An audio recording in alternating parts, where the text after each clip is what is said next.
Donc pour ça, il faut récupérer de la terre. Tout à l'heure, je vous parlais du Clos de Buchot dans le Jura. Ouais. Il a une très belle propriété.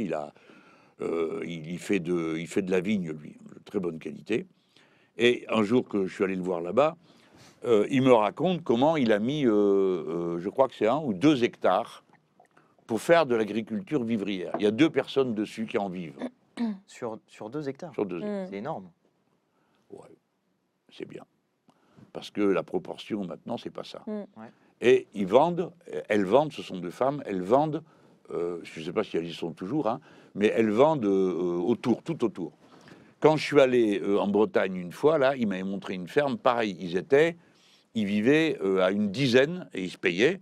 Alors, c'était le top niveau, Je hein. me souviens. Tu y étais, toi, ce Mais truc, à ce non, je n'y coup-là. étais pas, mais ils faisaient pas des yaourts ou quelque Ils chose comme faisaient, ça? ils faisaient tous les produits qu'il y Ouais, avait c'est ça. autour du lait, mais ils avaient que 70 bêtes.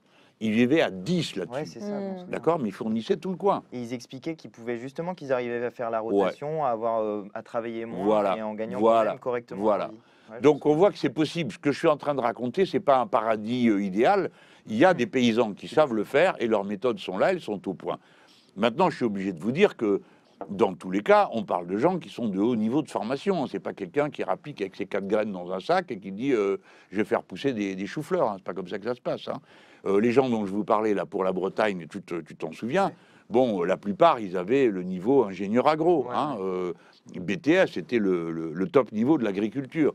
Claude Buchot, c'est une vie entière, hein, à savoir faire de la vigne, à savoir la travailler. Bon, si on devait lui coller, je sais pas, il a peut-être des diplômes de l'agriculture, bah, il est un peu plus qu'au niveau d'ingénieur, hein, en savoir-faire, en technique, ça va d'un bout à l'autre, hein, depuis traiter la vigne, ramasser le raisin, puis ensuite traiter le vin.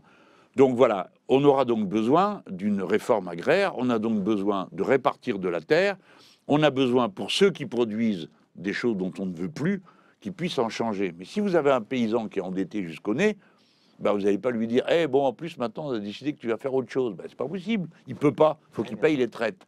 Voilà pourquoi les gens sont aussi si malheureux. Donc, on va être obligé de faire du rachat de la dette agricole. Mais je vous préviens d'avance, je ne vais pas racheter les dettes agricoles des très grandes propriétés de l'agro-business. Hein. On rachètera les dettes agricoles de ceux qui sont enfourés dans des histoires dont ils ne peuvent plus sortir.